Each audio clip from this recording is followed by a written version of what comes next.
Dear student, संकल्प classes में होगा मैं आप सभी का स्वागत। आज पहले वाले लेक्चर में हम लोग पढ़ चुके वर्गीकी क्या है। आज हम लोग वर्गीकी के आधारभूत कार्य पढ़ने वाले हैं। क्या पढ़ने वाले? वर्गीकी के आधारभूत कार्य, यानी ये वर्गीकी बनाया क्यों, क्या जरूरत पड़ गई। मैंने आपको बताया था कि वर्गीकी से अध्ययन आसान हो गया। अगर वर्गीकी नहीं होता तो पढ़ना आसान नहीं होता। तो वर्गीकी का मुख्य उद्देश्य किसी भी जीव की पहचान कराना है। क्या है? किसी भी जीव की क्या कराना है? किसी भी जीव की पहचान कराना है। इसका उद्देश्य क्या है ये बताओ। जब तक हम पहचानेंगे नहीं तब तक उसका स्टडी नहीं कर पाएंगे। मान लीजिए एग्जाम्पल के तौर पे हम कहें ये कुछ है, तो ये क्या है, तो ये बताएगा ना कोई इंडिविजुअली। इसकी पहचान कराएंगे, भैया ये पेन है। जब आप छोटे तो आपको पता तो था नहीं कि ये पेन है, ये पेंसिल है, स्केल है, ये रबड़ है, आपको नहीं पता था ना। तो जब हम लोगों ने बताया ये पेन है, तो दूसरा क्वेश्चन क्या आएगा हमारे मस्तिष्क में कि काम क्या है इसका। तो फिर कोई हमें बताएगा इससे लिखा जाता है। ओके, तो सबसे इम्पोर्टेंट क्या है? पहचान। सबसे इम्पोर्टेंट क्या है? पहचान।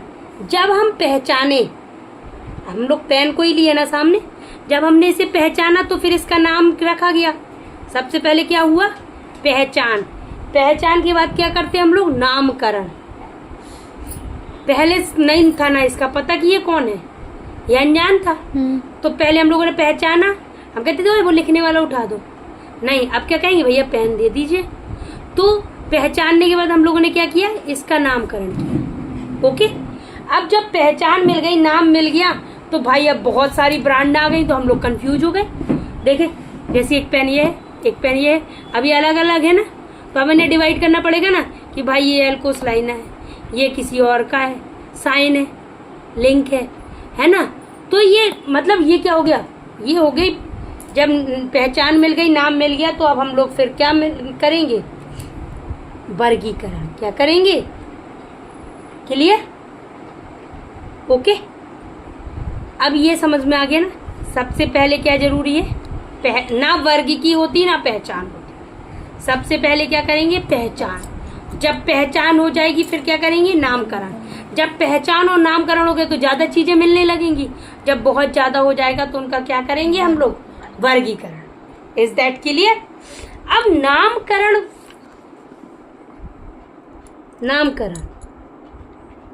अब यहाँ पे आप एक बहुत बढ़िया बात समझेंगे। देखें, नामकरण कर दिया, भाई ये पेन है। अब दुकान वाले के पास गए हम लोग, पेन कहाँ मिलता है? मार्केट में दुकान में गए, हम लोग ने भैया पेन दे दीजिए। तो वो हम लोग के पास क्या करेंगे? वो हम लोग को बहुत सारे पेन बिखेर देंगे ना। लो जी। अब हम लोग उससे कहेंगे भैया ब्लू पेन दे दो, तो वो ब्लू में भी कई ब्रांड हमें दिखा देंगे। फिर हम लोग क्या कहेंगे? स्पेशली अगर हमने कह दिया भैया लिंक का ब्लू पेन दे, तो फिर वो हमें लिंक का ही देगा ना। बाकी सारे ब्लू पेन्स क्या हो जाएंगे? बाकी ब्लू पेन साइड में हो जाएंगे ना। तो यानी हमने नामकरण कर दिया कि ये लिंक का पेन है। तो जब हम उसे इंडिविजुअली पिंच करेंगे कि हमें लिंक का दो, तो वो हमें लिंक का ही देगा। तो जब हम नामकरण कर देंगे किसी का, तो वो जो हमें चाहिए हम उसी को स्टडी करेंगे। तो किसी भी मतलब जैसे हमने खोज हो गई, तो अब वो खोजा रखा रहेगा अगर हम उसका नामकरण नहीं करेंगे। उसका नामकरण करना क्या है? आवश्यक है। बिना नामकरण के तो पता ही नहीं चलेगा ना। तो यानी खोज के बाद क्या करेंगे? एक निश्चित स्थान होगा। निश्चित स्थान मिलने के बाद क्या करेंगे? उपर्युक्त नाम देंगे। क्या देंगे? उपर्युक्त नाम देना। निश्चित स्थान पे उपर्युक्त नाम देना क्या कहलाता? नामकरण। अब ऐसा नाम रखेंगे जो सब कोई कह पाए। जैसे पेन है, पेन को तो पेन ही बोला जाएगा, चाहे इंडिया में रहे, चाहे अमेरिका में, चाहे ऑस्ट्रेलिया में, चाहे रूस में, हर जगह इसका नाम पेन ही होगा। पेन को पेन ही बोलेंगे। अब कंपनी अलग हो सकते हैं, ठीक है। अब पहले के टाइम पे पेन को क्या कहते थे? दबात। वो काम वही था, लिखने का ही, मतलब वो पैटर्न दूसरा था। ओके, अब वो पहले लिखते थे उससे सरकंडे की लकड़ी टिप करके लिखते गए, तो लिखते तो थे। अब हम लोग मॉडर्न हो गए तो अब हम लोग को पेन मिल गया, छोटे थे तो पेंसिल मिल गई। ओके, तो भाई नामकरण के लिए कई पद्धतियां आई। नामकरण के लिए क्या, द्विनाम पद्धति, त्रिनाम पद्धति। तो नामकरण का जनक, नामकरण की शुरुआत करी कैरोलस लीनियस ने। कैरोलस लीनियस, तो कैरोलस लीनियस साहब आए, ये नामकरण के जन्मदाता है। इन्होंने द्विनाम पद्धति दी। क्या दी? द्विनाम पद्धति के जनक कौन है? Carolus Linnaeus. द्विनाम जैसे दो नाम हुए तो एक होगा पहला, एक होगा दूसरा। पहला नाम वंश को बताएगा और दूसरा नाम जाति को बताएगा। क्लियर? जैसे हम सबका फेवरेट सब्जी का राजा कौन है? आलू। Who is the king of vegetable? आलू। आलू का बॉटनिकल नेम क्या है? Solanum tuberosum. Solanum tuberosum. अब जो सोलेनम ट्यूबरोसम है, सोलेनम क्या है? वंश है, और ट्यूबरोसम क्या है? जाति। अब जैसे बैगन सबका फेवरेट, कमेंट करके बताएं आपका फेवरेट कौन सा है। बैगन को क्या कहते? सोलेनम। यानी ये सब सोलेनम, सबका वंश एक है ना, सोलेनम सोलेनम। बस जाति बदल गई तो उसका नाम होता सोलेनम क्या? मिलोंजिना। क्या होता?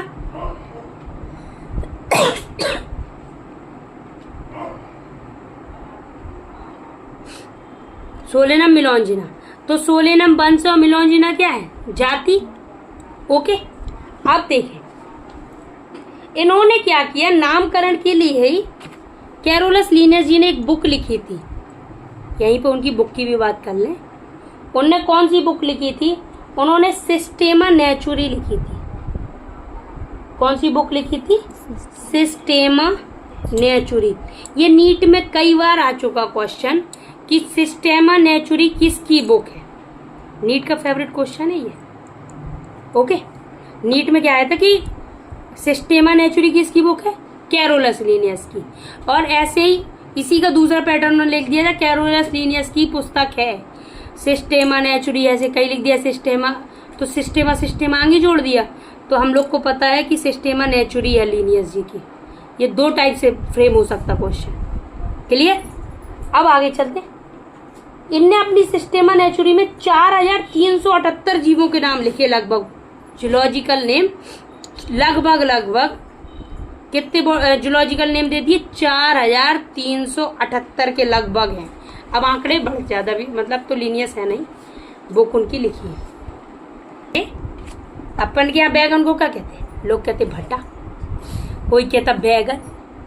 अब जो ज्यादा पढ़ा लिखा होगा, बॉटनी का स्टूडेंट होगा, तो वो क्या कह देगा? भैया सोलेनम मिलोंजिना दे दो, तो वो देगा नहीं, एक चांटा देगा और भगा देगा। वो कहेगा पागल हो गए पढ़ पढ़ के, है ना। तो साधारण नाम होता, वैज्ञानिक नाम होता, और द्विनाम पद्धति के हिसाब से क्या होता? जैसे आलू का क्या हो गया? Solanum tuberosum. तो ये द्विनाम पद्धति को फॉलो कर रहे। पहला नाम वंश को बताता और दूसरा नाम जाति को बताता। क्लियर? आम का पता है क्या? आम का नाम एक बार बता चुके, मैग्नीफेरा इंडिका। क्या नाम है? Mangifera indica. अब देखें, अब द्विनाम पद्धति के बाद नामकरण में ही एक आई त्रिनाम पद्धति। क्या आई? त्रिनाम पद्धति। हम लोग उतना पढ़ेंगे जितना हमें जरूरत है। पढ़ाई तो बहुत है, जब तक पढ़ते रहो, लेकिन जरूरत के हिसाब से पढ़ते ना। तो त्रिनाम पद्धति में क्या था? त्रिनाम पद्धति जैसे एक ही, मतलब कुछ जातियों की उपजातियां भी होती, कुछ जातियों की उपजाति, पकड़ना जरा, कुछ जातियों की क्या होती? उपजातियां भी होती हैं, है ना। तो विभिन्न भौगोलिक क्षेत्र में रहने लगते। क्या करते? अब जब जीव है तो कहीं विभिन्न भौगोलिक क्षेत्रों में रहेंगे, तो हर भौगोलिक क्षेत्र का वातावरण अलग अलग होगा। होगा कि नहीं होगा? अलग अलग में एटमॉस्फेयर होगा। मान लो जैसे हम लोग यूपी में रहते हैं, तो यूपी का एटमॉस्फेयर अलग है। हम लोग उत्तराखंड चले जाएं तो वहां का एटमॉस्फेयर अलग होगा। अगर हिमाचल चले जाएंगे तो वहां का एटमॉस्फेयर अलग होगा। भौगोलिक क्षेत्र बदल गया ना, तो वहां का सब परिस्थिति भी चेंज हो जाएगी ना। तो इनके नाम से ही पता चल रहा त्रिनाम, यानी इनके वर्गीकरण में कितने नाम आएंगे? त्रीन मतलब 3। कितने नाम आएंगे? 3। तो 3 नाम होने के कारण इन्हें क्या कह दिया? त्रिनाम पद्धति। तो अब जैसे किसे जानते तुम लोग? कौए को जानते? कौ भी कम दिखने लगे है ना, नोटिस करना आप भी, आपके यहाँ दिखता है। तो कौए का नाम क्या है? कॉर्बस,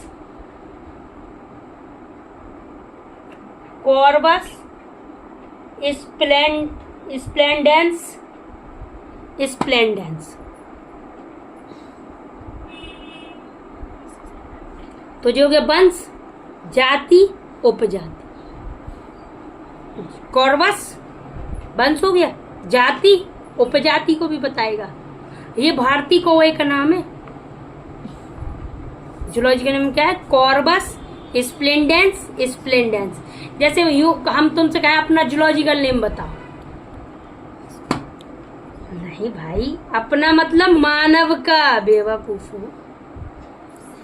किसका बताना है? मानव का। तो क्या होगा? होमो सेपियंस। अब जो आधुनिक नाम है वो क्या कहते? होमो सेपियंस।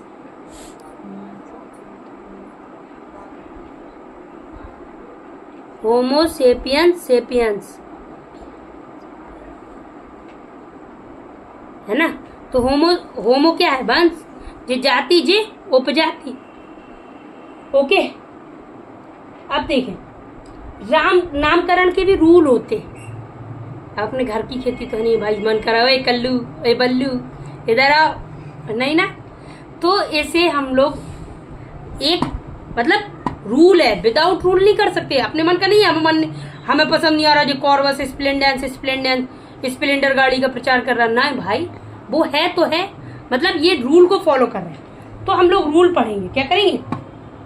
तो नामकरण के लिए एक अंतरराष्ट्रीय पद्धति पढ़ी ना, नामकरण के अंतरराष्ट्रीय नियम है, आज हम लोग नियम पढ़ेंगे। तो भाई एक पढ़ा ICZN, एक होता ICBN, एक रेड डाटा बुक भी अभी पढ़ेंगे, ठीक है। ICBN, ICZN, और तो इन लोगों ने, इनकी बुक में लिखा है ना, वायरस के लिए ICBN बनी, इसमें वायरसों के नामकरण के लिए बना, जो जूलॉजी के लिए, बॉटनी के लिए, वायरसों के लिए। तो पहला रूल जो इनने बनाया, इनका पहला रूल था कि लंबा व कठिन नामकरण ना करें। पहला रूल क्या है? लंबा व कठिन नामकरण नहीं करना। लंबा व कठिन नामकरण ना करें। तो मतलब ऐसा नामकरण करें जो इजी हो, मतलब सबको समझ में आए, और प्रत्येक जीव को एक ही वंश में या एक ही जाति का नाम दिया जाए। मतलब प्रत्येक जीव को सीधा करने थोड़ा उड़ रहा, प्रत्येक जीव को एक वंश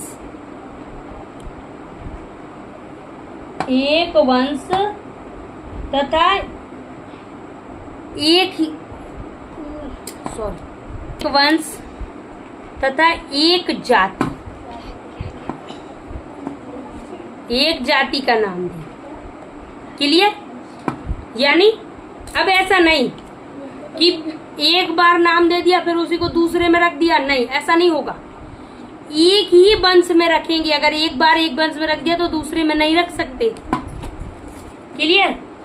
दूसरा है कि लैटिन भाषा में ही लिखा जाना चाहिए। रूल क्या है? लैटिन भाषा में लिखा जाना चाहिए। ये भी नीट में आ चुका कि नामकरण किस भाषा में होता? लैटिन भाषा में। किस भाषा में नामकरण होना चाहिए? लैटिन भाषा में होना चाहिए। पहला नाम वंश को बताए, ये रूल ही है कि पहला नाम किसको बताए? पहला नाम वंश को बताए और दूसरा नाम जाति को। दूसरा नाम किसको बताएगा? जाति को। क्लियर?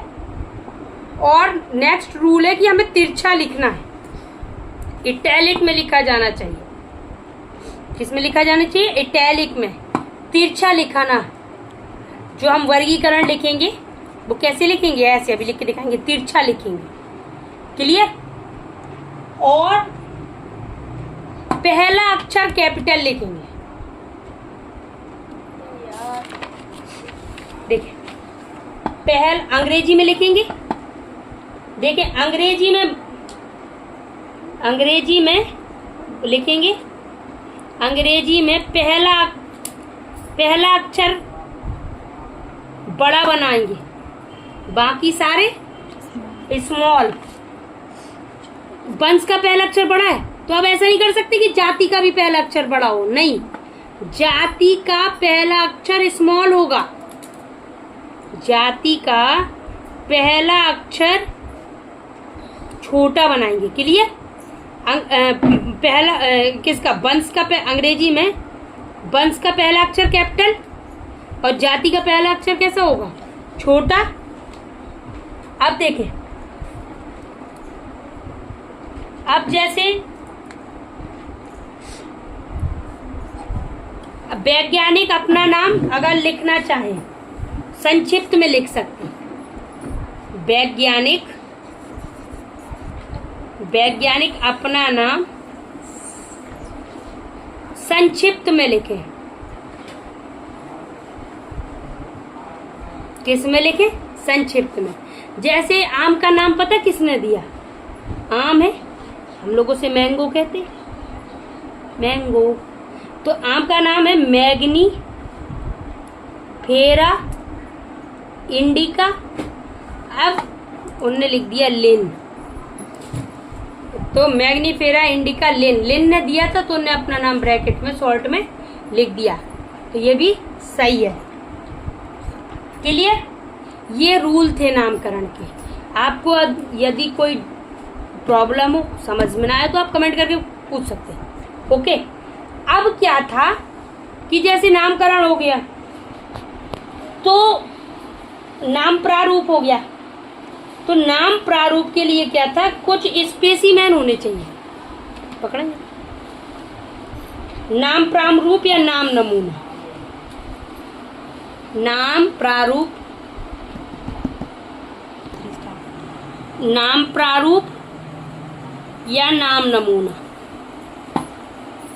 ओके, इसको हम नेक्स्ट क्लास में कंटिन्यू करेंगे। यहाँ तक जिसे समझ में नहीं आया तो आप कमेंट करके पूछ सकते हैं। यदि आपको ये अच्छा लगा हो, यूजफुल लगा हो, तो प्लीज़ ज़्यादा से ज़्यादा लाइक करें, सब्सक्राइब करें, शेयर करें। Thank you for watching me.